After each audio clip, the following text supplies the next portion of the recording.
2 jours avant la réunion cruciale là aussi qui doit se tenir à Matignon sur l'avenir de la Corse, Jean-Pierre Chevènement fait entendre sa différence dans une interview au journal Le Monde.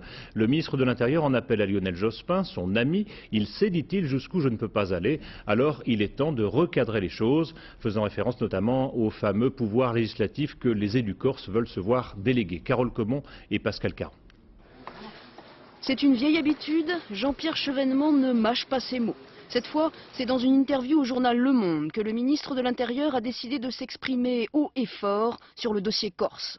La majorité des élus de l'Assemblée territoriale de l'île réclament maintenant un pouvoir législatif hors de question pour Jean-Pierre Chevènement qui en appelle désormais au Premier ministre.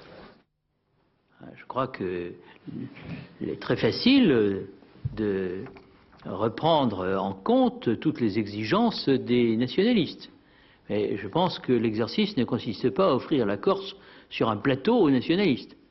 Depuis dimanche soir, le gouvernement a en main les dernières propositions formulées par les élus corses. Un pouvoir législatif, mais aussi la suppression des 2 départements au profit d'une seule collectivité. Un texte qui, pour la première fois, avait réuni une large majorité. Nous sommes pour une république moderne, respectueuse d'une démocratie locale de proximité, de la responsabilité locale. Et M. Chevènement a un esprit centralisateur, jacobin, qui correspond à un modèle qui n'est pas celui de la France de demain. Dans 2 jours, les élus corses retrouveront les représentants de l'État pour une nouvelle réunion à Matignon. Les déclarations de Jean-Pierre Chevènement risquent de compliquer un peu plus encore la tâche du gouvernement, d'où un certain embarras. Le gouvernement étudie actuellement le texte issu de l'Assemblée, enfin des élus de Corse.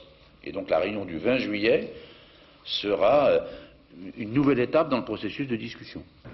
Une nouvelle étape, mais pas encore une conclusion. D'autant que le dossier corse risque maintenant de provoquer quelques turbulences au sein même du gouvernement.